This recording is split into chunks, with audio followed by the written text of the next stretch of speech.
you don't really love people you don't understand. You usually fear them.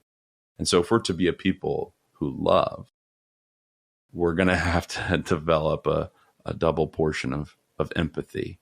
And the only way we're going to do that is by entering into spaces that are uncomfortable for us, around people who look, act, or think differently.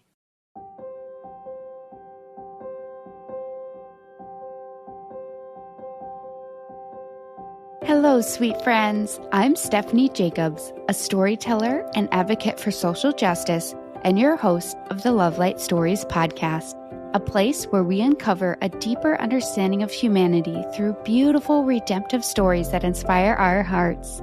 If you long to see more love, empathy, and true connection in our world and your own life, you're in the right place. After spending multiple years studying social justice issues, I've realized the power story has in helping us to understand, empathize, and transform our worldviews into something that's just that, views that are truly worldly. Here in this space, we'll embrace our humanity through raw and authentic stories told by real people themselves. We'll amplify their voices and learn to connect in more meaningful ways. Poverty, human trafficking, incarceration, race, immigration, and more. We'll embrace difficult conversations, sometimes controversial topics, and lighthearted stories too. If you wish to uncover the hope, love, empathy, and connection we can find in our fellow humanity, this is the show for you. So, are you ready, lovely? Let's jump in.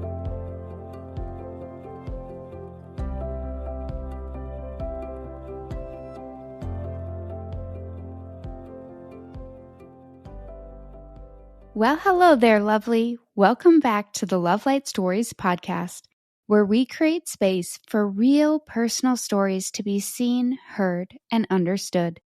If you haven't yet, be sure to rate the show, follow, and share it with your family and friends. Today on the podcast, I'm welcoming James Barnett. After having chosen to live homeless for 2 years, James founded Neighborly, a relationship-based poverty relief organization advocating for biblical justice. Their mission is to deinstitutionalize charity by helping you become friends with those at a disadvantage. In this episode, you'll hear James' personal story of intentionally living without a home for 2 years, why he chose to do so, and how that led him to found Neighborly. You'll also learn what he's discovered through it all, which is how to lovingly engage with those living in homelessness. I met James about 5 years ago, and I can honestly say he is one of my favorite people. The way he follows Christ and applies the Bible to everyday experiences is inspiring. This is one of my favorite conversations so far, and I absolutely can't wait for you to hear it. Oh, and you might want to grab a pen and paper for this one. Here's my conversation with my friend, James.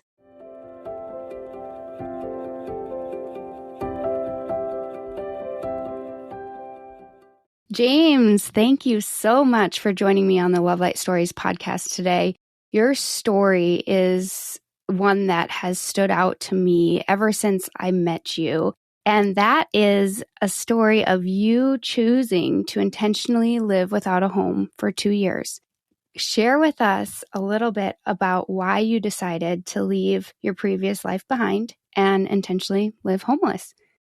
Yeah, sure. Hey, thanks for having me. First off, Stephanie, I appreciate you helping me share my story with other people, and congrats on the Love Light podcast. I'm so excited we're doing this thing. So, Yes. Yeah, and I appreciate the opportunity to share. So, yeah, I was 24 years old. I had a lucrative job with JP Morgan Chase. I'm 37 now, so we're talking ancient history. But I was a young guy, super disillusioned with the church institutionally, and sort of felt like, man, I've been sitting here in a pew for 24 years. And I just got to this point where I was like, man, I need to get up and go on a search to go find Jesus. I'm just not finding him here in God's house. And so one thing led to another. And in short, at 24, I had this lucrative job, sold everything I owned, and went to go live on the streets with people experiencing homelessness. Can you hear my kid in the background? A little bit, but hey, these conversations are real and raw, so that's just fine. That's what's up. Pandemic life, right, parents? But yeah, so I went to go live on the streets, living in, cardboard boxes, eating out of dumpsters and playing, board games in dark alleyways with prostitutes and a few other things every mother hopes her son grows up to do. But yeah, that's what I did. And, it's really formed the way that I perceive or understand how poverty works and how it affects people and that God loves and has given me a double dose of empathy for people experiencing something that I have really never had to deal with myself. Right. Okay. So we need to dive into that. And in 1 second, I do want to just ask you, I've never asked you this before, those moments of trying to wrestle with this calling that you felt was being placed on your heart to follow the gospel and where God was leading you. What did that feel like? And was it a fast moving thing, or did it take you quite a while to decide that you were going to leave everything behind? Yeah, good question. So I remember being on a plane ride home from Nicaragua where I had just visited some slums and come face to face with poverty, extreme poverty, for the first time in my life. And this was at 24 years old. And so I'm sitting there in the window seat looking over cotton candy clouds thinking, I think I need to go be homeless. And it wasn't, because when you come back from a trip like that, oftentimes you're like, man, I need to go back to that country and be a missionary there in that country. But for me, it was a little different. I just kind of felt like the Lord was like, man, just go back to where you were and face poverty and where you're from. So anyways, I was like, hey, I'm going to go homeless. But that was like May 4th, May 5th, May 6th of 2009. And it wasn't until September 16th of 2009 where I actually quit my job because I had so much debt. I acquired so much debt. I was making just obscene amounts of money, but also spending it at twice the speed.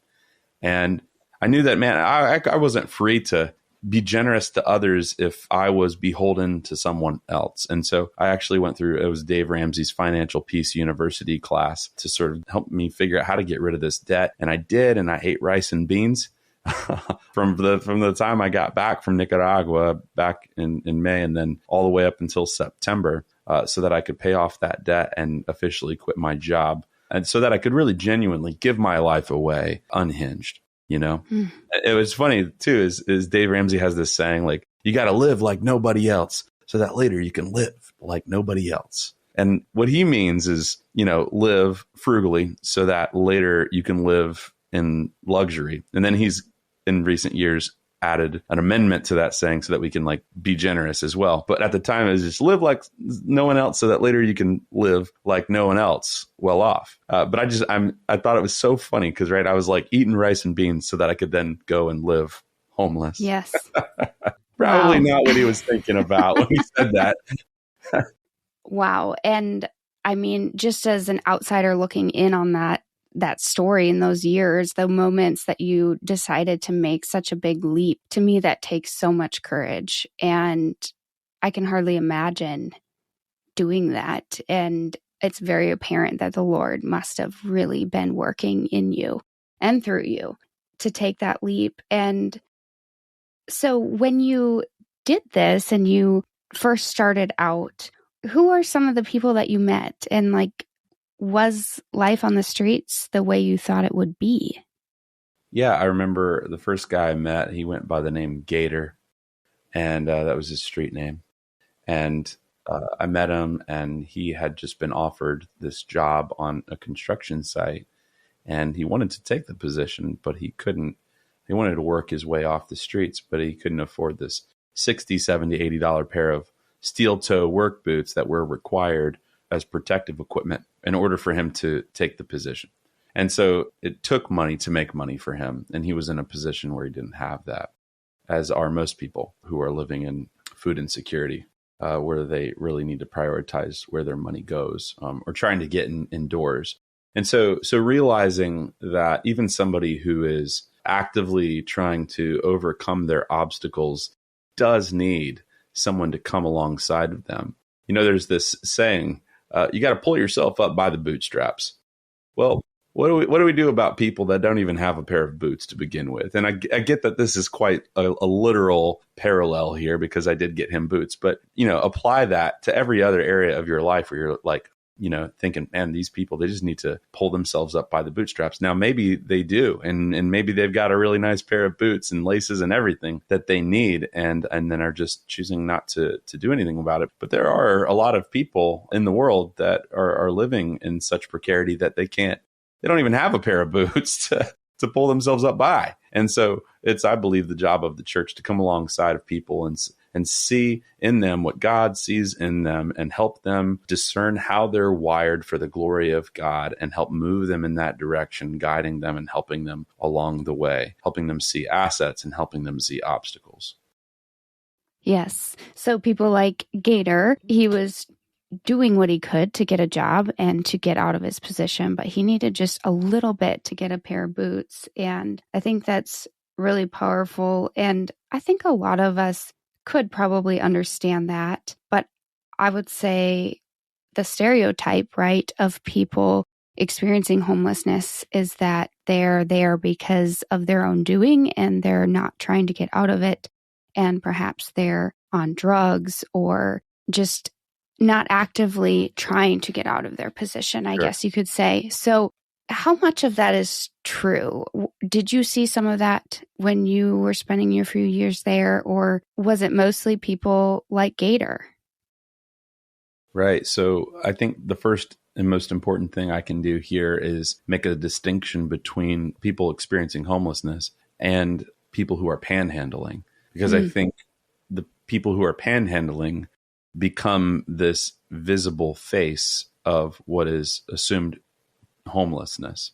But in my experience, being homeless for 2 years by choice, where I'm actively trying to understand how homelessness works, if you will, and like why people are there, it's a pretty small percentage of the homeless population that's out on the street corners asking for loose change. Mm-hmm.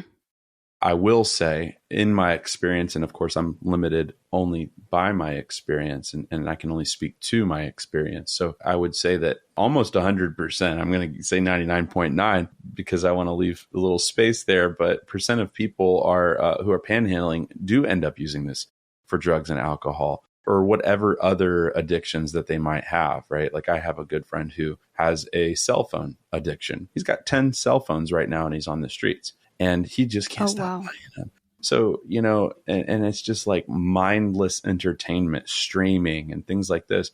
These are the sort of things that keep him isolated. Never struggled with drugs, never struggled with alcohol. But 7 years ago, he lost his newborn baby daughter. And that wreaked havoc in his heart. And that could be any of us. And and that's kind of what brought him to the streets. In his despair, he isolated.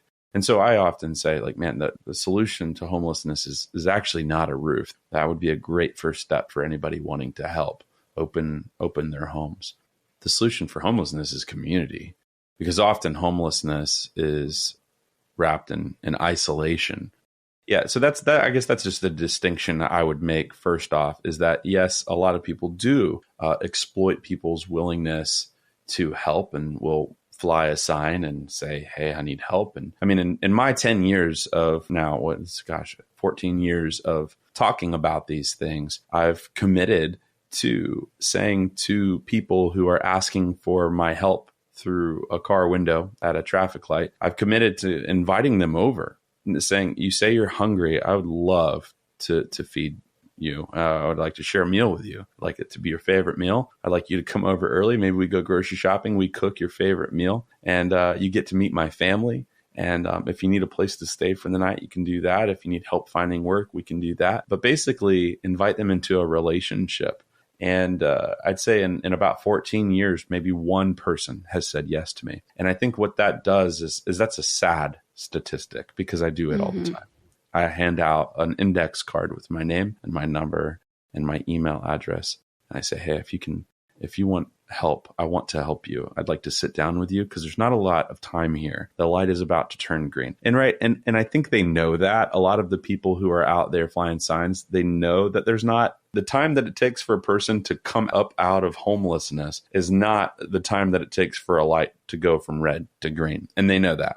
And that's why it's such a lucrative business on street corners. I mean, some people are making $400 or $500 an hour just on a street corner at the right time of day. And so my belief is Jesus invites his followers to say yes to someone who's in need. So we don't get to say anything but yes, in my opinion. But the yes might look a little different, right? If it's housing that's needed, it's our house. If it's food that's needed, it's our food, right? God doesn't just provide for us. The blessing is not for the individual, but for the community. God's promise of blessing, of provision is that to Abraham is that it would move and it would multiply as it's given away. And so one of the marks of this blessing, the things that are in our pockets, in our wallets, the breath in our lungs, every cell of our body is to be stewarded in the temporal for the eternal. And so I think that our answer is yes, but it's a more intimate yes. It's not a quick Band-Aid. It's because you want to give in a way. I'm kind of going on a rant here about this panhandling thing, but I really think it's important that folks understand, man, we give in a way that sets people up to be givers, not just recipients. I mean, we're all made in the image of a God who created life out of dust and then invites us to go and do the same. He's like, man, I made you in my image. This is what I did. I want you to go look out in the world, find the dust and look at it and be a type of people who can look at the dust and say, man, I think that can be something. I think we can make something out of that. And because that's the case for you, it's also the case for them, the people who are asking. So is what I'm giving today going to set them up to be a giver tomorrow? Well, the answer depends on whether what you give, is it transactional or is it relational? Because it's typically in one or the other camp. Is it transactional or is it relational? And I believe Jesus invites us to make it relational. And that is not a scapegoat for not being generous financially, but it's far deeper than that. It's inviting people into a home that you don't even believe is yours, no matter whether or not you're the homeowner, right? Because if God not only made us, but purchased us as well, shoot, what can we claim to own if we don't even own ourselves? My very body is not mine. My car is not mine. My home is not mine, right? And so that leads me to give in a relational and intimate way to people who, might be exploiting a system, but give them a jarring answer, invite them into a relationship. Yes. Wow. That is just an absolutely powerful insight and perspective that a big part of it has come from your own experience and understanding this difference between the panhandling and living in homelessness and realizing that this homelessness is not just a lack of financial means. It's a big lack of relationship and community and broken relationships. Like your friend, you said before his addiction to cell phones started being on the streets because he really just kind of lost it after his daughter died. And that is so incredibly understandable. I'm sure a lot of us can relate with our own stories of grief and hardship and realizing how difficult that can be. And if we're not surrounded in community, how much more isolating walking that path can be. So, wow, thank you for sharing that perspective and helping us understand how to give beyond just the initial transaction, give something that's lasting and that's eternal, and inviting people into relationship and sharing the love and the light of Jesus. So I want to ask a little bit more about people that you met on the streets in those 2 years. Did you make friends with them? Are you still friends with them today? Anything you want to share, I guess, about that? Because again, if it's all about relationships, or maybe not all about, but a big part of this is relationships, I'm willing to bet you have a few really interesting people that you met. Yeah, I have. And unfortunately, some of them were hard to track down and over the years have passed away. And without me knowing in the moment, one of my closest friends, I suspect he's passed. When you're on the streets, you have a 1,000 different cell phone numbers and you just kind of pay as you go. And so numbers are always changing. It's hard to track down people. But yeah, like when I was on the streets, I didn't really have a home, right, to bring people into, or a community either. I would say that's one of the downfalls of what I did is I was on the move all the time. I wasn't staying in one place. I was homeless on the streets of a different city for about a month at a time for over the course of 2 years. And so it's hard to bear fruit if you keep transplanting yourself, right? Like if you take an orange tree out in your yard, you just like keep digging it up, and eventually it's just going to die because it's just like, what's the soil here? Like, what's the situation, right?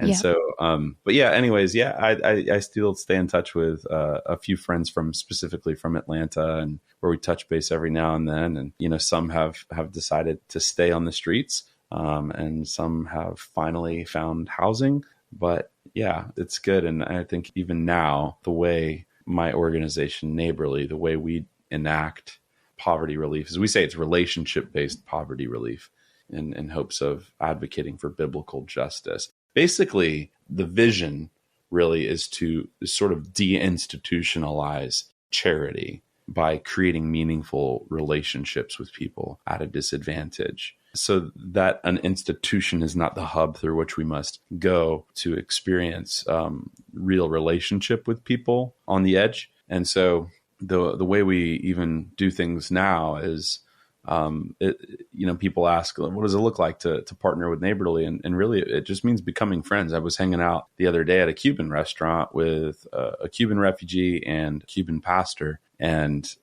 Colombian refugee and a Colombian pastor, and that Colombian pastor's brother. And we're all just enjoying ourselves, eating great food, laughing, struggling through some language barriers and just kind of embracing the awkwardness. And at one point, this guy, he just leans over to me, and was one of the guys who was like considering volunteering and doing English conversation partner with this guy to help him practice his English. And he's like, so what does it look like? What would it look like to partner with Neighborly and volunteer? And I'm like, man, going out to dinner, having some good laughs, maybe singing some really awful karaoke together. And like, for me, it's just, it's hopping in the car and going on a drive with people. And while we go and do all the things that are necessary in order for them to get their green card status, we're listening to Michael Jackson because, well, that's the only thing we have in common that we know of because of the language barrier. But we both love Billie Jean and have listened to it 10 times in a row. So, relationship, honestly, I would say even like the poverty relief side of things is really born out of relationship. That relationship is not really the derivative or the result of a transaction, but it's relationship that I'm seeking with people. Yes, exactly. That makes so much sense too, because even in our daily life, we always say relationships mean more than it's who you know, not what you know, right? And it's so true that relationships are the root of beauty and flourishing in our life. But if those relationships are broken or non-existent, they're the root of difficulty and trouble. And I guess that's kind of the picture you're painting for us, even something so difficult as homelessness. Well, you think about it, right? Like if you're, you might say, well, I'm passionate about ending homelessness or ending hunger or ending human trafficking. Well, in order for you to maintain your passion, the problem needs to continue to exist. But if you're passionate about a person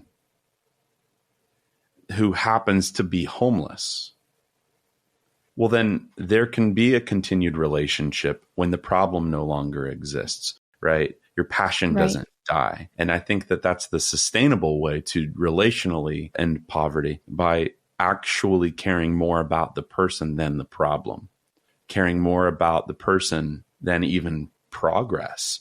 Because the gestation period of a person who's experiencing homelessness to then come into this whole flourishing life, it's the most complex form of poverty that I've ever had to work with in the midst of, human trafficking and, hunger or clean water issues or education issues. I mean, homelessness is probably the most difficult one. And it's the one that we all face if we live in the United States of America every time we end up at a red light, but I guess I made homelessness and panhandlers synonymous with that last statement, but to make that distinction would be important. But yeah, I think we're faced with it either way every day, Right.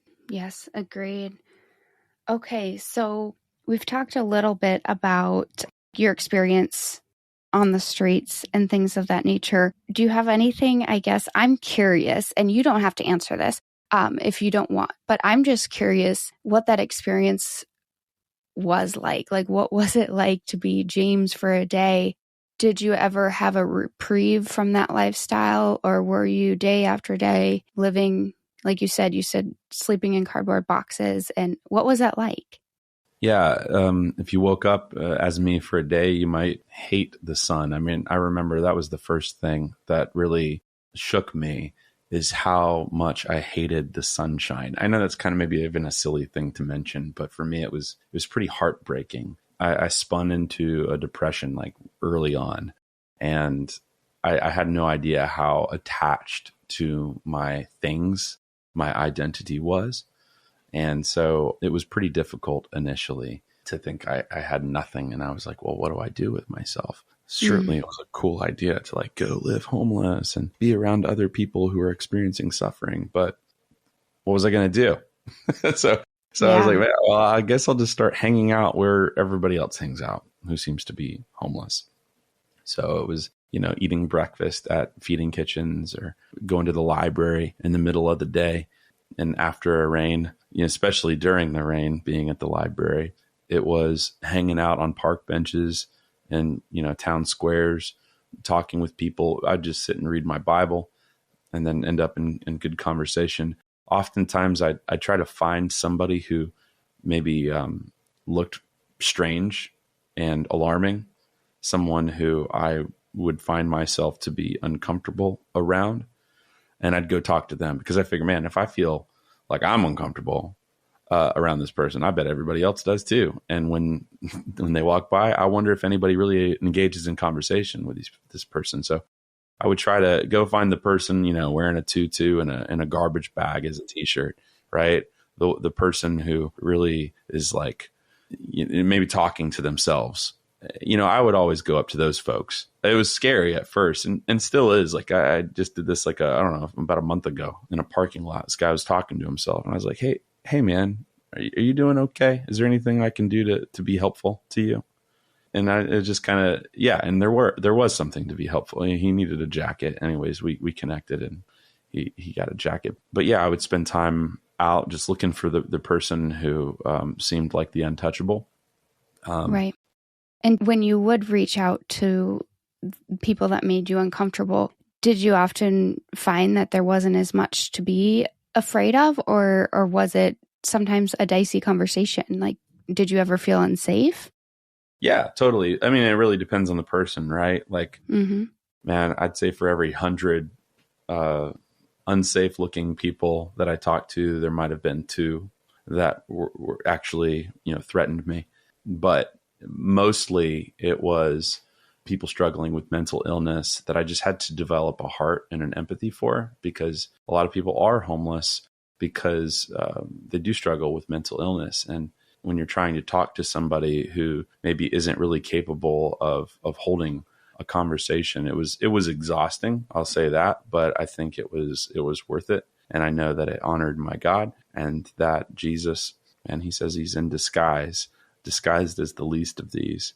So I guess that was kind of the mission, right? Is to just go around and figure out, man, who looks like the absolute least, and then just like go love them, figure out how I can see the image of God in them, and then not be afraid, right? Because, there aren't that many reasons to be afraid of people. You only fear what you don't know, you fear what you don't understand. You don't have empathy for some. I know empathy is really important to you. And I know that you don't really love people you don't understand. And so you usually fear them. And so if we're to be a people who love, we're going to have to develop a double portion of empathy. And the only way we're going to do that is by entering into spaces that are uncomfortable for us, around people who look, act, or think differently.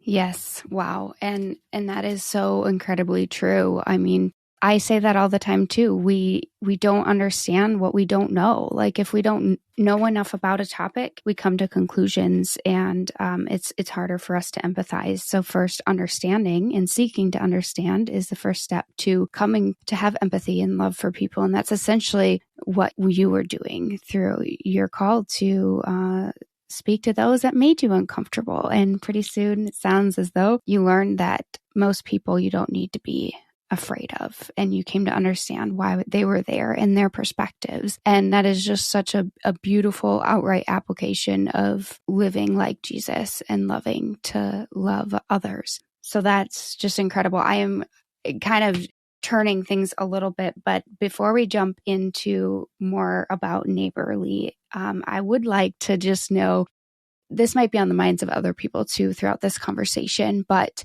when we walk past people who are living on the streets or people who are panhandling, I think our inclination is we don't know how to respond and what to do. And we oftentimes put our head down and look away. And I'm just curious how you were treated during those couple of years on the streets. Like if you experienced that, or how you were treated by others, and if you were treated the same as other people you were meeting along the way. Yeah, I was treated well. I mean, I have like game show host teeth, and it's kind of a dead giveaway that this guy is not, using drugs out here, or, I may have looked a little rough. I looked a little malnourished, I'll say that. But I also kind of just looked like a millennial wearing skinny jeans. And so I don't know if really everyone thought, man, this guy is homeless. But when I would be with my other friends who were very visibly homeless, maybe pushing a shopping cart or something like that, where you could tell like, okay, those are their possessions in there. Yes, people would absolutely look away. And it was hurtful, especially because I knew the people I was with, my heart ached more for them, right? Like, I don't care if you pay attention to me, but like this guy right here, like I'm thinking of somebody specific whose name I won't use. But just like what he has been through, if you only knew, lost his job because he had a stroke and lost his job, then his house burned down and his wife left him. I mean, it would be really hard for you too. And to not say hello, I mean, that's just the bare minimum, like that's the bare minimum, is to like acknowledge another person's humanity. Now, here's the rub, is most of us know that if we did that, that would kind of feel like an invitation to ask us for stuff, right? I don't know. Yes, I've never been a woman at a bar, but I would imagine that if I were a woman at a bar, I would, I know how guys think. Any inkling of attention that someone is interested, like, I mean, just guys just take it out of context and just assume a woman's interest. This is how we do it. That's how we roll. But we read into everything, right? And then we're like, oh, she wants a drink because she like looked past me for a second, right? And so it's kind of like that on the streets, and I understand that even now, right? Maybe I'm like on my way to go somewhere, and I know that if I like look someone in the eyes, acknowledge their humanity, I know I'm getting panhandled. So what I'll do is I'll do that, but I'll keep walking, and I'll say, hey, don't stop what you're saying, because they'll start to do their pitch. I'll say, don't stop what you're saying. I want to hear what you have to say. I'm late somewhere and I need to keep going. So I need you to walk with me. Can you go for a walk with me? And so on that walk, I'll learn a little bit about the person. At that point, I will give them my information. Not everybody's comfortable with giving out their address. I get that. We do. But we have cameras all around our house. And, sometimes there's people laying in our front yard who just need to take a break under the shade of a tree. Sometimes there's people sleeping in our carport at night, but that's kind of getting off point. Like you could just give your email address, right? Or you can make a new email address just designated for this. And this is a way you can continue that relationship, even if you are late somewhere, and you can have good, meaningful dialogue about what's actually helpful. Yeah. Most of the time I was treated pretty well personally, oftentimes shrugged off when my friends would be with me because I would be keeping company with people who looked different. But a lot of times, the times I was acknowledged was when youth groups would come out and try to evangelize to me. So I thought that was interesting, but it wasn't effective. I wouldn't recommend anything that was done at that time because they were just giving me a gospel track and moving on. But Right. but yeah, if they had stopped and listened for a moment, they might learn that the friend to my left is out on the streets as well because he loves Jesus and he wants to care for people who are hurting. Wow. That just goes to show how much we take into account looks when we're interacting with other people. And it's not surprising because I think our looks can tell a lot about how we take care of ourselves, etc. But it doesn't tell us the story behind why you've maybe taken your care of yourself the way that you have or whatever it is. And it's a kind of a sad reality in a lot of ways that we do put so much emphasis on looks, but I think it's just part of our human nature. So we don't need to shame ourselves for that, but maybe becoming more aware of our reaction and then digging deeper into why we have that reaction and thinking about that and starting to, talk ourselves into this point if we're uncomfortable talking ourselves into the point of actually going up and talking to someone or trying the trick that you do, keep walking and go on a walk with them. I think that is a incredibly thoughtful way of interacting and really something that any of us can go and do, even if we're a little uncomfortable. Maybe bring a friend with us, or if we're with someone, try it the first time when we're not alone. As a Christian, I believe I'm part of this body of Christ called the church. It's supposed to be functioning interdependently. So maybe I'm a single woman. I'm not uncomfortable, or I'm not comfortable having this gentleman over for dinner. We'll reach out to a few maybe single guys who would feel comfortable. Or maybe, you're not comfortable. You've got kids in your house and you have no way of sort of protecting them who are also the vulnerable while welcoming in the stranger, the vulnerable. And so you don't want to serve one to the neglect of the other. And so you're like, man, I can't welcome them into my house, but I have a heart to. Well, within the body of Christ, it is supposed to be diverse, and we are supposed to function interdependently, meaning we can lean on one another. Maybe somebody can meet that need, Right.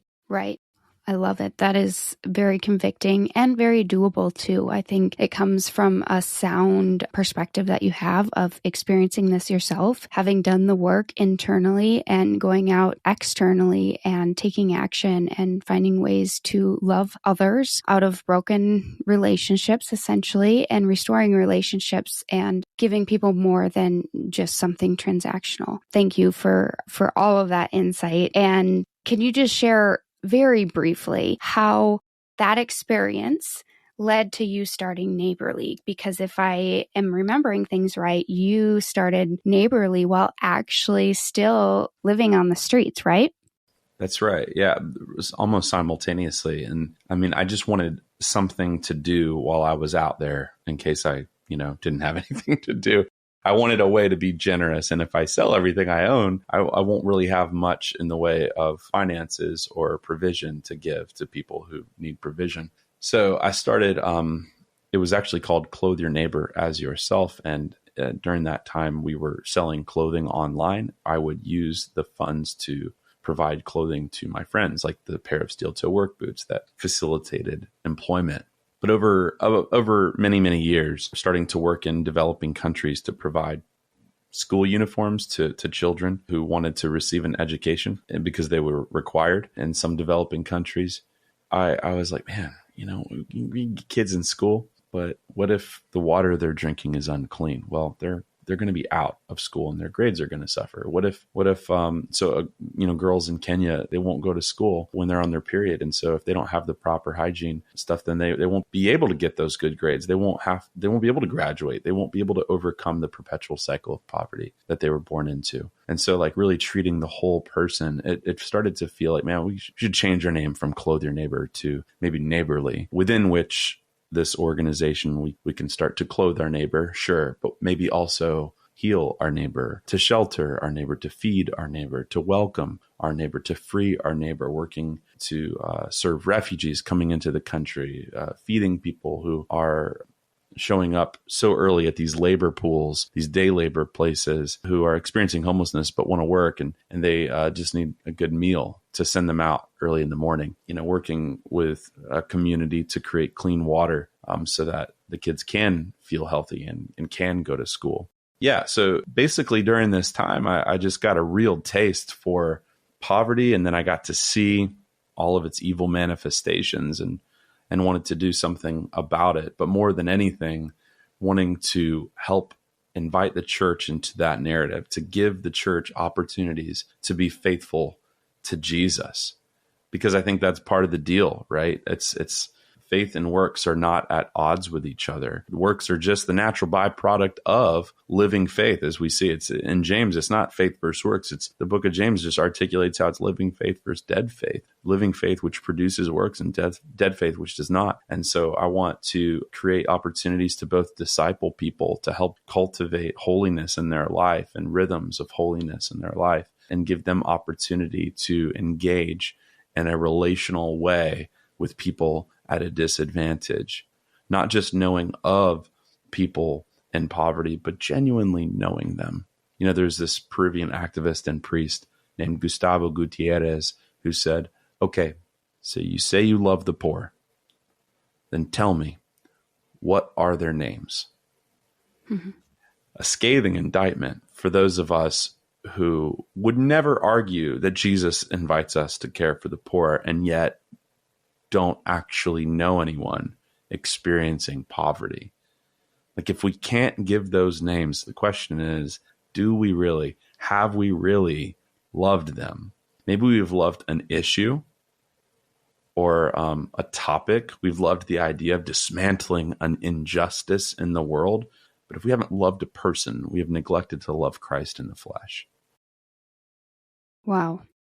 I think that's a mic drop right there. That is so powerful. And you can just see the journey that Neighborly has taken has mirrored that of your experiences, starting while you were still experiencing homelessness on the streets intentionally yourself, and coming to that realization that it's really about relationships and getting into the margins with people and coming to know their name. And that's where the journey of redemption really begins. And I just have to say, thank you so much for all of that insight. I mean, it really kind of brings the gospel to light, and also kind of, I guess, for lack of better words, dumbs down the idea of homelessness and living on the streets distills it really into something that's a call to action for us to just know them, get to know them, understand them. And through coming to understand, we then come to have more empathy. And so essentially that's what you're doing with Neighborly. You're putting that into action by spending time together. And I just really think that's a very, very beautiful thing. So James, I know that Neighborly receives donations for all of your different outreaches, I guess you may call them. Can you just share briefly a little bit about that and how people could support this if they feel led to? Yeah, absolutely. If, something resonated here for you and you want to go deeper and figure out, man, could we do a local initiative in our community? We have a way for people to do that by becoming a Neighborly local advocate. You can also support financially. We stopped selling clothing to fund our initiatives, which is what we did for a very long time. It just started to take over my time. And instead of being out under bridges with people, I ended up behind a computer or behind a phone on Instagram trying to look cooler than I really am, right? Trying to keep up with the algorithms that increasingly render me obsolete the more I'm with the people I serve and less that I'm on my phone, right? So don't get me started on that. You can tell I have some strong feelings about that. But by stepping away, we've suffered financially, and so we're at 73% funded in our initiatives. And but luckily, we've been finding people who want to partner with us in that way. So that would be important. That's neighborly.org, no apostrophe. That's neighborly.org. People can do that. If you'd like to have me out as well and speak to your community, I do events like that, preach at churches or in coffee shops or living rooms. That's more my style anyways. But I love to get to know, man, how is God moving in this community, and how can we help cultivate, a missional vision for our lives and develop holier patterns and rhythms so that when we serve, it doesn't feel like we're signing up for a volunteer opportunity. It's just woven into our very being, right? Everything we do with intentionality and helping people find a way to graft the outsider in. Yes, and you definitely would be the person that I would call to speak at my church or in my living room with a group of friends in my community because, I mean, first of all, your story itself is just not very common, you could say, right? And the perspective that you have is so pure and beautiful. And you just have a wonderful way of weaving in the gospel too, and really trying to put into action what it is we read in the Bible. So James, I want to thank you so much for sharing your perspective, your experiences, your stories today, and helping us come to understand this topic of homelessness and what that really means and our God-given call to meet them in the margins. Yeah, absolutely a joy to be with you, Stephanie. Thank you so much for having me be a part of this.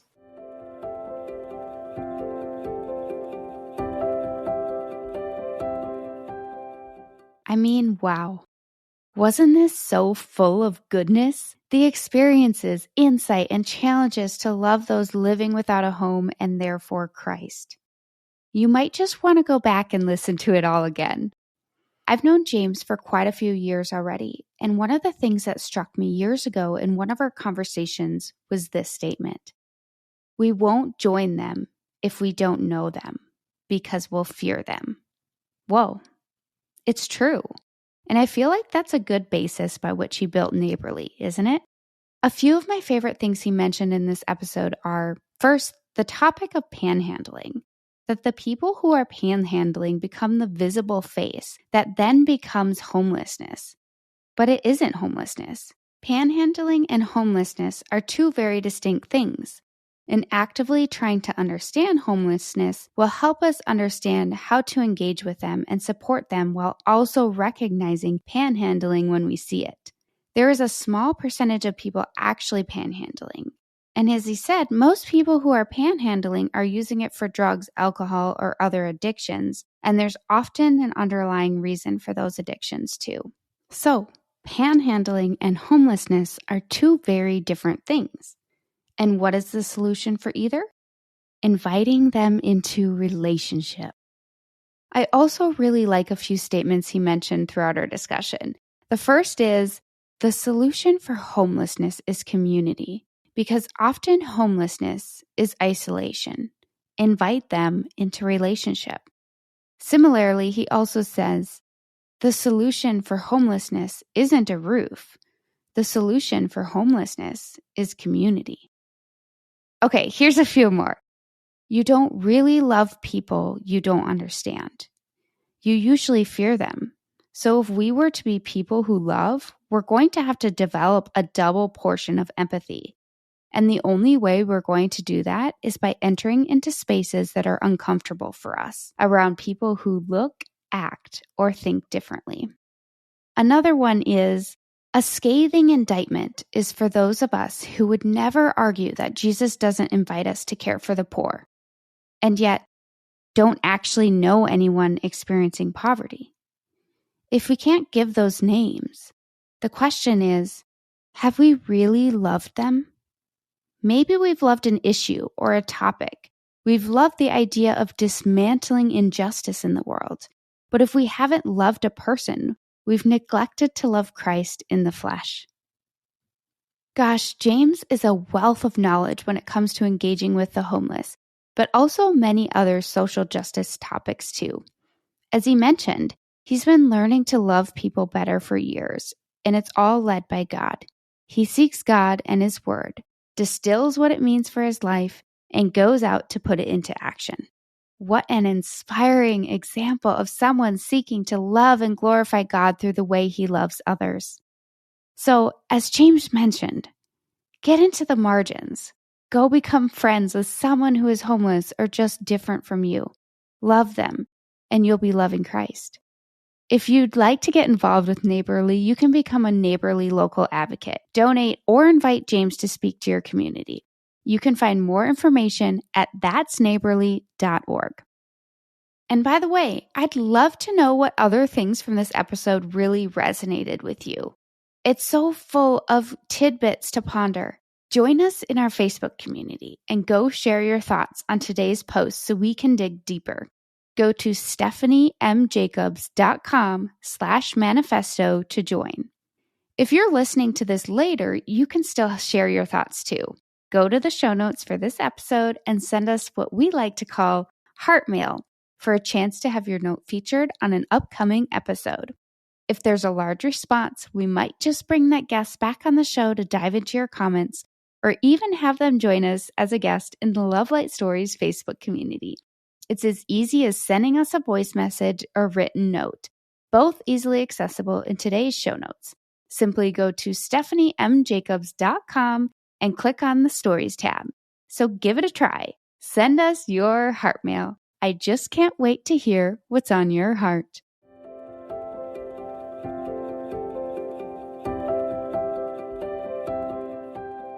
Are you loving this episode? Come join us in the Love Light Stories Facebook community, where we make this show come to life. My goal is to make this more than a podcast and truly create a space where we can learn and grow alongside one another in community. Here, we can learn alongside each other with curiosity and humility, and ultimately emulate more love and light to all we meet. You'll be the first to know about upcoming coffee chats, in-person events, book studies, and more. It's here where we'll go deeper in discussion around the topics we explore on the show. You'll even have the chance to meet guests from time to time. Go to stephaniemjacobs.com/manifesto to join.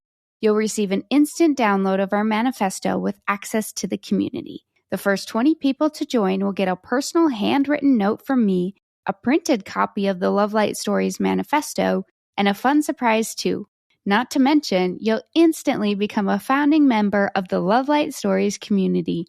I mean, how cool is that? Oh, and did I mention it's all free? So what are you waiting for? Come join us. I just can't wait to meet you, lovely.